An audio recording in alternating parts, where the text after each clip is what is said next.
Hello students, today we are going to start new poem, that is A Bird Came Down the Walk, and the poet of this poem is Emily Elizabeth Dickinson. So this poem describes the simple but beautiful actions of a bird searching for food and then taking flight. So we will read from the first stanza, which is first four line. A bird came down the walk, he did not know I saw. He bit an angleworm in halves and ate the fellow raw. Children, hear the blue word walk. Walk means a path to walk on. Angleworm. Angleworm means a worm such as an earthworm. You have seen earthworm, children? Yes. Fellow. Fellow, a way of referring to a man or a boy. So in the first stanza of this piece, the speaker begins by describing the simple but beautiful moments of a bird. This particular bird is coming down the walk. This is likely sidewalk or a path of some kind near the speaker's home. The speaker is able to observe the bird's action without becoming frightened. This says something about human and their interaction with nature. Birds are rightfully wary of the presence of humans. They will not behave in the same way if they are knowingly being watched. The speaker does not have any ill intentions. She is simply reporting the bird. She is watching the bird, finding importance in the actions of the bird. The bird finds a worm, noted here as an angleworm. So what the bird find? The bird finds an angleworm, and the bird started eating the angleworm, biting it in half. The bird bite the angleworm, the earthworm, into halves and ate it raw. Now we will come to next stanza. And then he drank a dew. Dew means the very small drops of water that form on the ground during the night, especially in winter, from a convenient grass. Convenient means useful, easy or quick to do.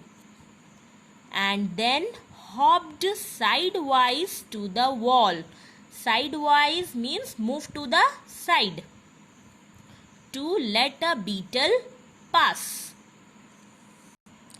The next thing the speaker see is the bird drinking the dew from the grass.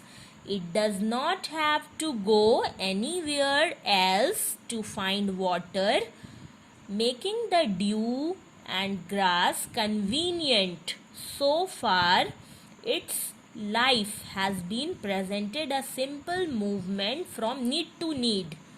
So the bird is not going to search water anywhere. The bird drank a dew on the grass. In the next two lines, another small life is introduced, the beetle. While the two creatures might be simple to human eyes, the bird makes a conscious effort to hop to the side and let the beetle crawl past. The bird is very aware of its world, as will be seen in the stanza. Next we will do third stanza. He glanced with rapid eyes. Glanced means looked quickly at something. Rapid, very quickly. That hurried all abroad. They looked like frightened beads. I thought he steered his velvet head. The bird's reactions to its world are carefully studied by the speaker. It is clear she is truly watching this creature and taking sound notes on what it is doing. So the speaker is watching the bird, what the bird is doing. She notices it's an anxiety. No matter what it's doing, it looks around with rapid eyes. They move quickly all abroad, trying to see everything at once. It is very on edge and aware of the variety of dangers it might face. The speaker takes some liberties with the description and states how the bird's eyes appear like frightened beads. They are shiny, probably black, and moving or rolling all around easily. The bird becomes scared of the speaker and steers its velvet head. This description of his feathers is interesting. So the word velvet implying a kind of velvet is implying a kind of luxury about the animal. It is clear she, at least the speaker, is channeling the bird is very lovely thing. Now we will do fourth stanza. Like one in danger, cautious. Cautious means careful. I offered him a crumb and he unrolled his feathers and rode him softer home. So the fourth stanza describes the interaction between the speaker and the bird. She reaches out of the home and offers a crumb of food. The bird does not react positively to this intrusion on its space and flies away.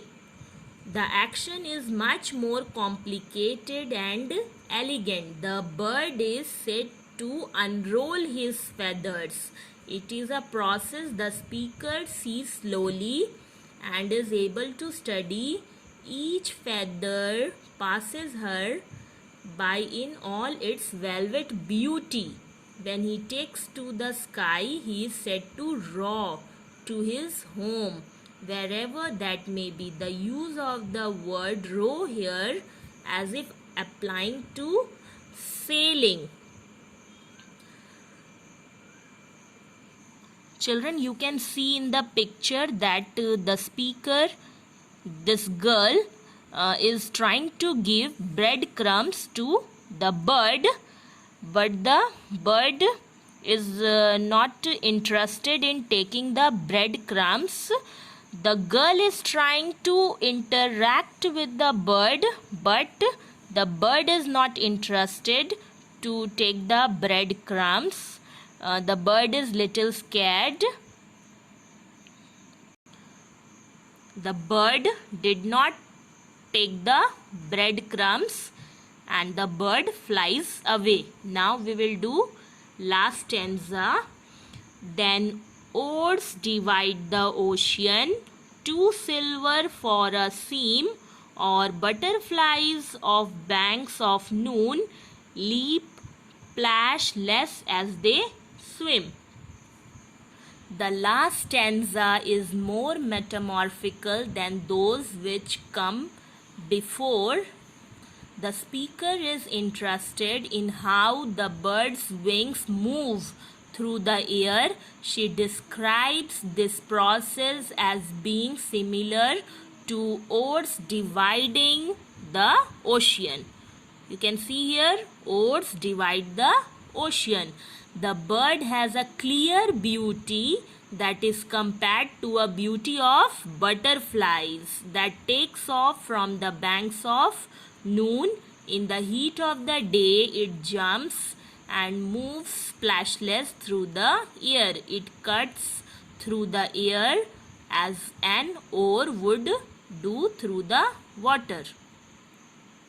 Children, what we see in this poem, that the poem begins with the speaker describing a bird she is watching. And who is the speaker? This girl.